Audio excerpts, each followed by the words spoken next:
Hey guys, here's see you at 69 USD SNG for Smart Spin Team, and today we will play some 25 cents. Gonna be pretty interesting play because I haven't done it for a while. Haven't played these things for a while, so definitely interested about what will happen, how people will react, and I will share you some simple tips on how to play against these guys.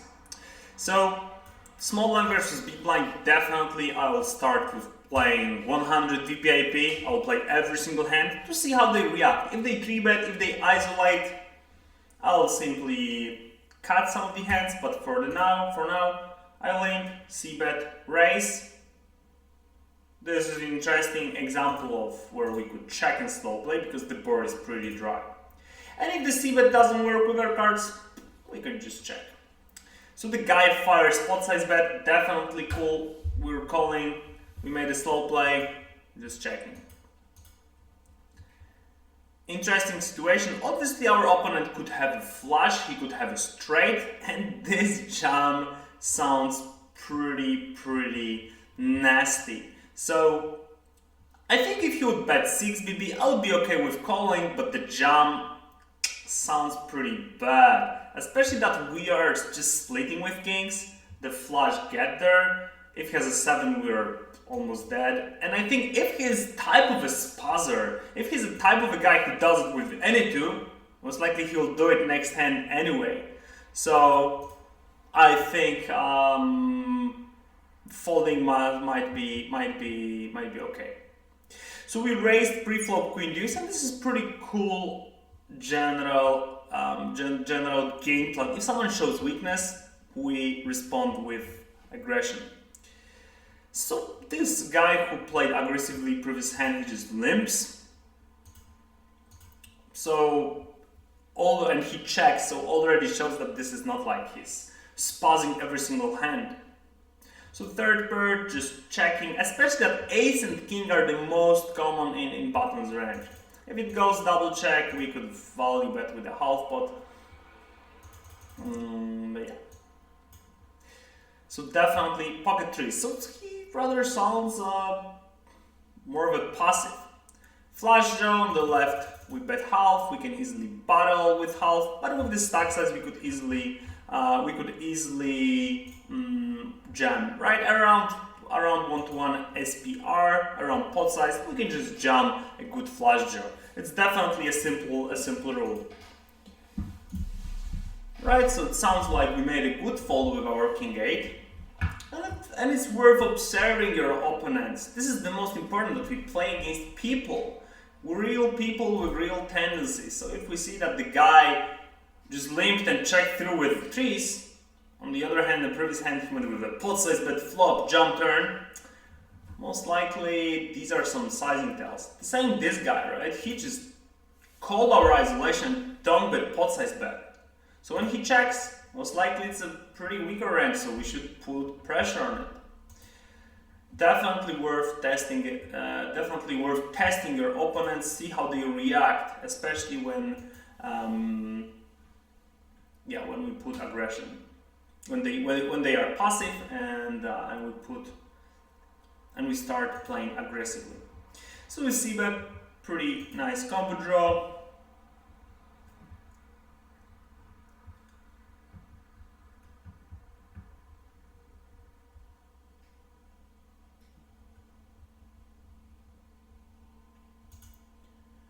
Raise ace queen. The guy on the left, not sure if you have noticed, he has been 3xing buttons. Definitely something that we should also have in mind, that he likes to increase the size, so we shouldn't be worried when he does it. Ace queen, we face a donk, definitely worth raising. I really like clicking half pot bet because this sets pretty simple sizing for our opponent not to have good odds with his draws. So we can just click half pot raise and then simply fire the next tree, the turn in that case. Okay, so our opponent called, check, check. We've got a break, so definitely worth going for a shot with the bluff. I really like using just a half pot. We don't need to jam. And it works very, very well. 10-7, just 7 blinds. Definitely good start for jamming.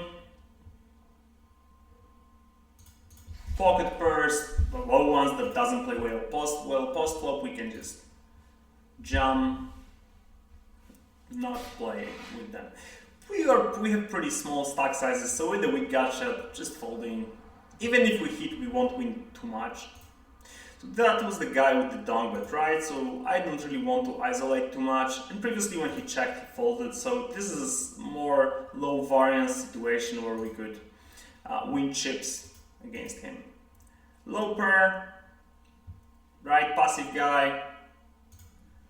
So I think betting is okay. Check calling would be also fine. The problem with betting is that most likely he will call with lots of gut shots, and then river would bring over cards. So we need to be ready for, like in a situation like this, to consider check calling even the river. Because there are plenty of missed straight draws like 6-9, like he had. Right, that he might bluff. So this is important showdown that he showed that he just missed his draw, he checked the turn, checked the river. It's definitely important situation. Important showdown.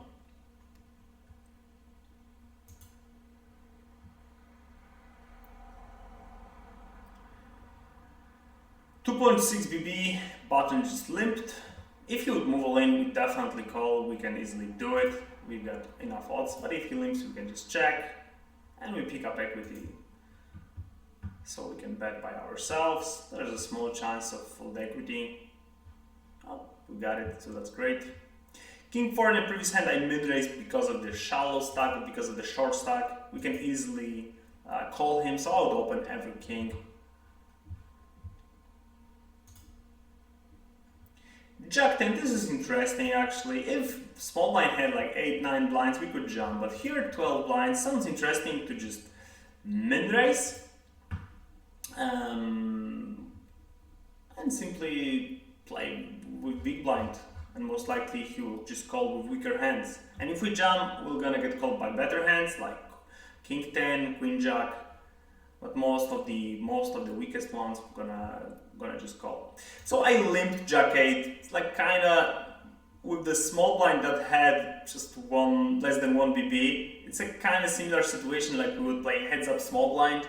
So just heads up, we want to play pretty wide range. Big blind has any two, and Jack 8 is definitely better than any two. So why would I fold?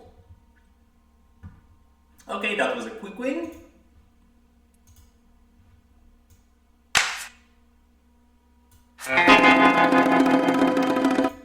Min raising 4-6, definitely I really like starting a match with someone with raises, with aggressive actions, to see how he reacts. Because if someone plays passive, this is the easiest way of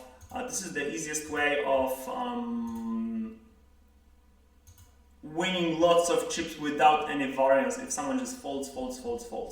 So if I say big jam on the flop, and with just a combo draw, I don't think we've got a call here, especially that our opponent could have a better flush draw. He would have a pair with, for example, with our out, right? He would have a King 7, King 10, King plus spade. So I'm definitely more up for folding. C-betting the open-ender, right? And this is the way, like instead of calling jumps, it's usually better to create lots of opportunities where we can win lots of small pots. So double belly buster, queen and 8 gives us a straight. We can bet in the barrel, especially if the board already contains a straight. So it means that there are lots of one whole card draw, like 5, 8, 10. So it goes check, check, call. There was a check, check on the flop, so I thought that there are many kings. So if someone checks flop, I think with our second pair we might be the best. We got a min raise, definitely calling suited cards. 1 BB, I'm calling.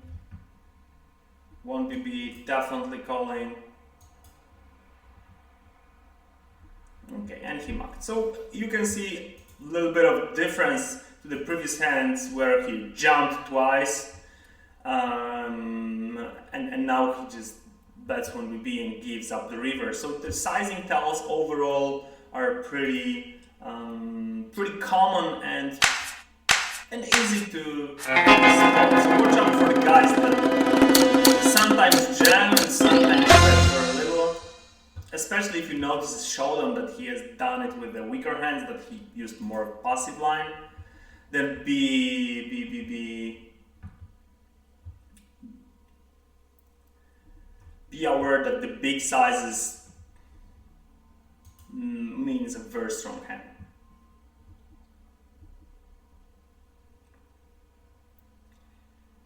Okay, we got a seat out. Okay, he's not a seat out anymore, but if you see a seat out on a small blind, you can place around 70% of your hands. So Jack 5 kind of bottom, but yeah, it's more or less a range that if you were heads up big blind and you face the min raise, this is a range that you could start playing from the bottom. So yeah, but if the big blind would be sitting out, you can play any two. We got a pretty big raise from bottom. Ace 4 suited. I think I would just still call pretty high equity. We don't know how the guy reacts post flop. Okay, so he went with the 3.5x open with Ace Jack. So this might mean that he has sizing tells again. So this is pretty important. We'll see if the guy appears with just regular min raises or with smaller sizing bets. Most likely we could cap his range, assume that he has rather a medium or weak hand.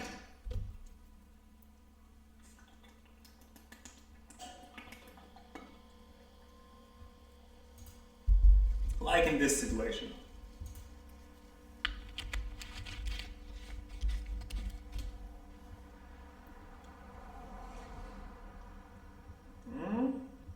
We get the EV, the guy gets chips. This is cool, well, this is cool. This is why poker exists, never be mad at that, because this gives a chance for everyone.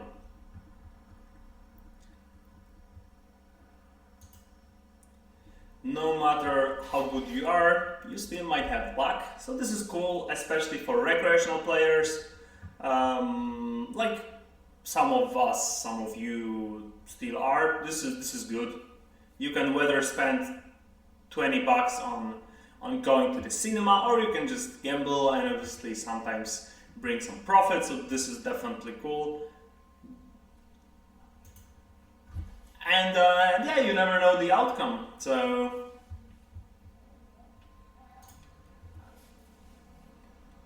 especially in the short run for recreational players, you know, why not?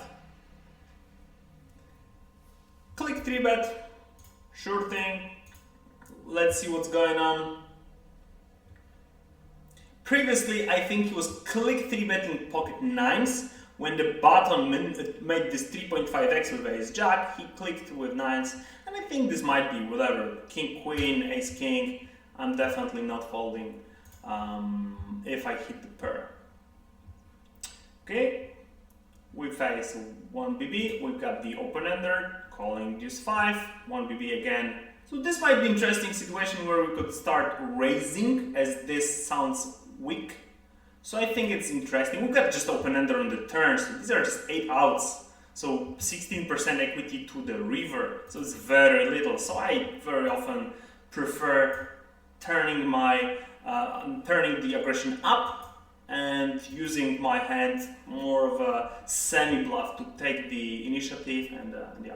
So we see half pot bet from the guy that previously went with pot size bet pre-flop with ace jack. I think this half pot bet might be a bit weaker. right? He checked the turn. Definitely not a queen, definitely not a straight. I'm not sure about the jack. I think many players could consider betting a jack. Okay, so he bets half pot with the second pair, which is reasonable. So we can see already that there are some sizing tendencies, that the guy might be using big sizes when he has something, limping low sizing when he doesn't have. So definitely this would lead me toward isolating when he limps. Right, previous hand he min-raised king 8, which is definitely fine. Now he just limped and limp folded. So I want to attack his passiveness. I want to attack his small sizings. Min-raise, calling 10-8. He checked, so I think it's a pretty nice situation. I'll bet twice with half blind. With half pot, we can fold that way some under pairs, a jack, a queen. Okay, pretty dry structure on the right. I think one of these spots where there are not many overcards, so we can slow play. And the turn, again, it's even drier, so not many weaker hands that we could get value from, so I'll check. And now on the river, whether we get value from a 7 or not, so I'm totally fine. Raise pot. Straight possible board, so not many turns that we're happy to battle. On these straight possible boards, especially high ones, I prefer just taking passive action. And the guy increased the size, so sounds like he had something. We face a bet, just calling open-ender, and we got it. And the turn is actually opening a flush draw, so I don't want my opponent to check back to get free draw, so I'm starting with a donk bet. Raising any two, we want to test our opponent for now. He's not so aggressive, he has not been playing every hand has from small blind or big blind, so there's a great chance that he might be just folding quite a big amount of hands. Calling our second pair, and we got two pairs. So here the board is not completed yet, so definitely better to, it's okay to check. We don't need protection right here, right now. Raising, because still there are draws. And we had a lucky turn, but he had a lucky river. Min raising, 3 out of 4 folds. So again, the guy might be folding, and even if someone calls, if someone calls, is not a bad situation for us, because we can still c-bet and win the pot.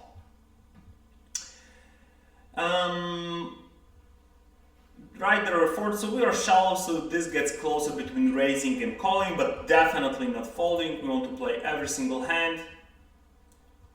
We want to fold some of the hands only versus most aggressive guys. Right, 7 deuce against the guy who folds that much. We see the confirmation with low heads up from a VPAP.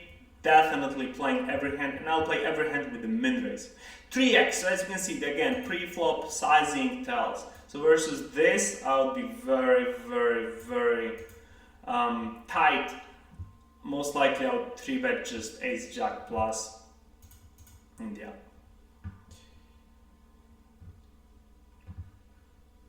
$3x, so this definitely sucks. 5-6, looks pretty nice, but for sure there are better suited cards, and heads up the ranges are pretty wide, so it's not about hitting a pair. Most likely our opponent would not go to the showdown, and even if we hit something, still our opponent could hit a better pair. He would easily hit, he would easily have an overpair.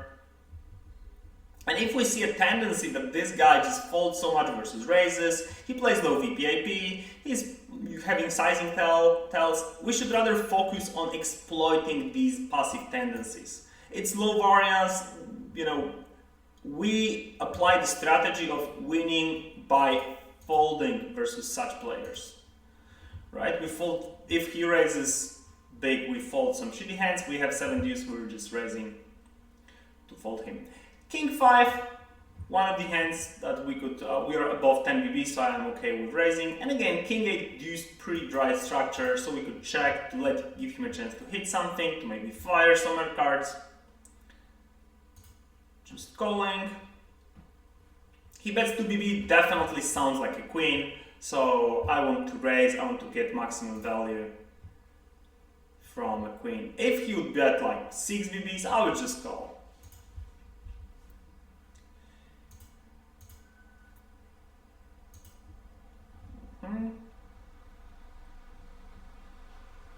We face 1 BB, so definitely calling, as we have seen that most likely he might increase his size if we had a better hand. So we won a third one in a row, we're running pretty good. 1 BB again, I think we could easily call. And this is interesting, as we know that this guy has rather weaker cards when he bets the turn. I think we could use the river, which is 4 cards straight, as a down bet to fold his, if he has a better 4, maybe an 8, maybe a 10. Sometimes he might semi-bluff with 1 BB with the jack, so maybe this half pot could fold him from a jack as well. It's definitely definitely worth using this tendency of the sizing tells. Most likely he doesn't have these 2 pairs, so yeah. Min raising, just folding. Limping, as I said, playing everything.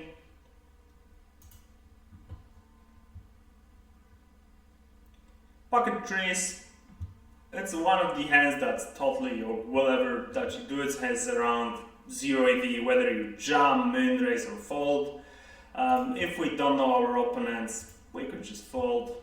If we know that they are more aggressive, rather definitely we should fold. And if we know that they are way more passive, we could min raise. Okay, and the guy jumped 10 BB, and we got him with the super long straight. 3xing.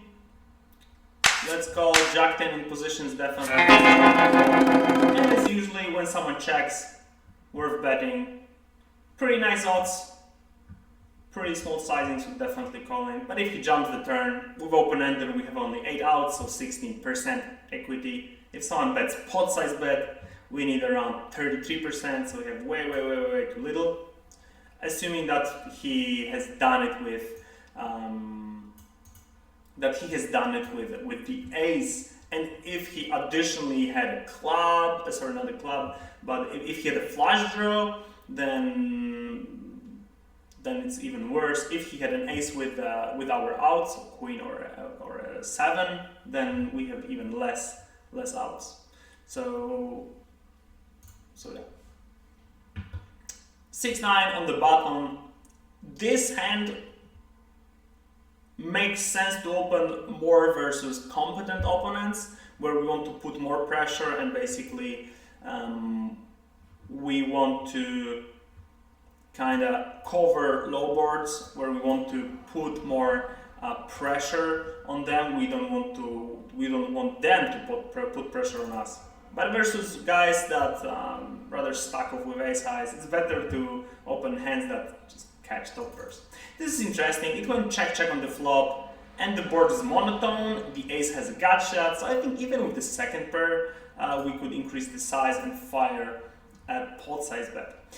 Previous hand, pretty important what happened. Not sure if you have noticed, but the guy down pot size down bet the flop with ace 8 rights with the top pair, so it means that we have a pretty simple strategy of betting everything, as simply he might be just donk bet jamming, donk betting when he has something. He just called. Definitely, I think with the 4 he might just raise. So we can just follow up with the aggression and just go with the triple barrel to fold our opponent from maybe a 5, maybe an ace. Definitely with the 10 high we're not the best. Lots of flush draws on the flop. I mean, all of the flush draws has 2 overcards, so I think very frequently we might face the raise. And this is usually how you will win chips, when you notice that someone plays passively in a situation where very often with the top range could play aggressively. So this is a simple thing. 3x, and I think in the previous hand he has been 3xing as well from the bottom. Let me just, or maybe the another guy was 3xing. So this is a first hand. If we're not sure, calling is definitely fine. If he has been 3xing before, then we could 3-bet because it would mean that the range is wider. Not flush draw, definitely jamming.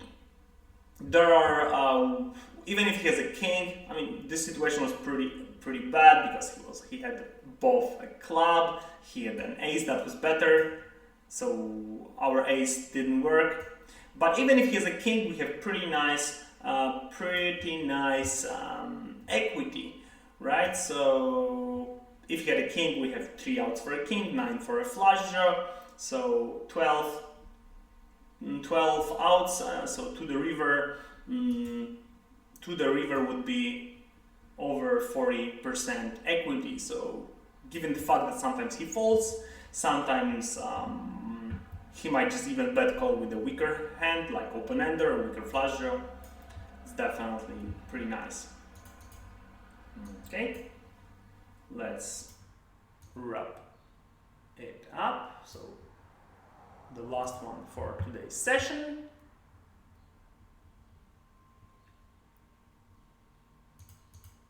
Offsuited aces, definitely we are not so happy of playing post-up with them. We see that the guy on our left sounds pretty green. VPIP sounds green on the bottom, low aggression frequency. We see high fold versus c-bet. So definitely sounds a pretty cool guy against whom we could play wide range. King 9 on 12 blinds, close between jamming and calling. Basically, if we see the guy, someone with pretty high pre-bet, it's just better to jam because most likely we would min raise, we would need to fold versus jam because we expect not many king 8s move all in pre-flop. So there are not many worse hands that we could catch with the call. Okie dokie, so this is it for today. I hope you enjoyed it. If you have some questions or requests for next live plays, let me know in the comments and see you in next recordings very soon.